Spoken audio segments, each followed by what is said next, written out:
First of all, this path, the beauty of the non-dual path is, because it's non-dual, it's for everybody. Nobody's left out. Right? It's one reality. So it's not that you have to be a monk or a nun, or it's not that you even have to be a Hindu or convert into something. You are a believer. Only if you're a believer, then Brahman is going to come and save you, and nothing of that sort.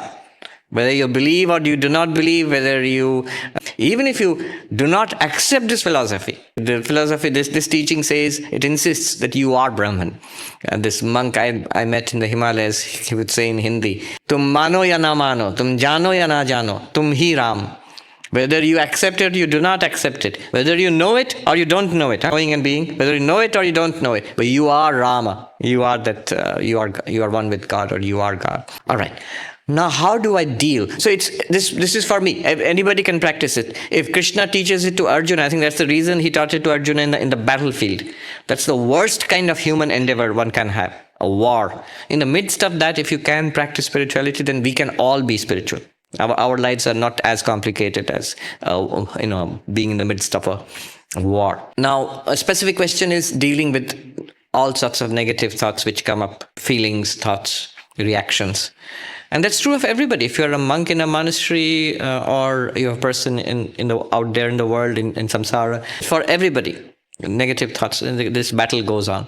There are multiple ways of dealing with it. One way is, no, stop it, cut it off, resist it, let it go. The second way, I think a better, wiser way, is replace it with something positive. One great secret to be learned about the mind is it can entertain or hold on to only one vritti at a time, one thing at a time. So if it's holding on to something negative, if I replace it with something positive, hate, I replace it with love. Anger, I replace it with peace. Greed, I replace it with contentment.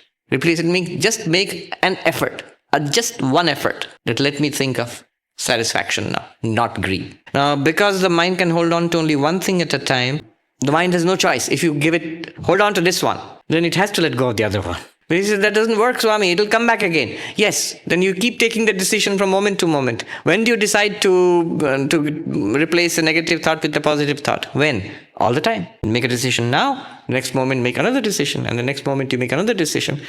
Every moment is an opportunity. The Upanishad says, Shreya and Preya, the desirable and the beneficial, they come to you at every moment. And you have the option of exercising your freedom of choice at every moment. If you fail once, twice, 10 times, no problem. The 11th time is again open to you.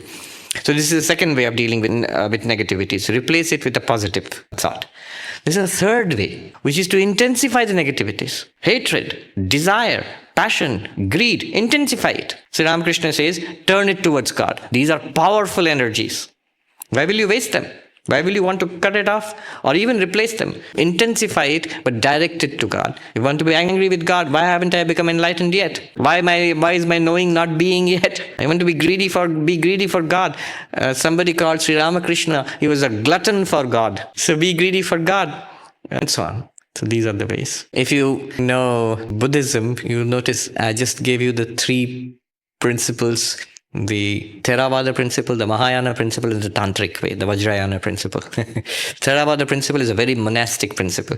No negativities. Lust, greed, anger, no. Stop. Cut it off. Stay away from all of that.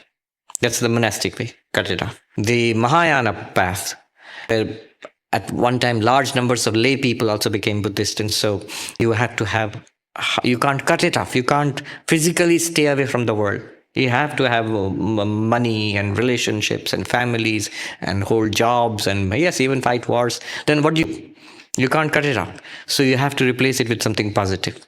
Convert it into the positive. That's the Mahayana path. And then the third path was the Vajrayana Tantric path, and we find in Tibetan Buddhism.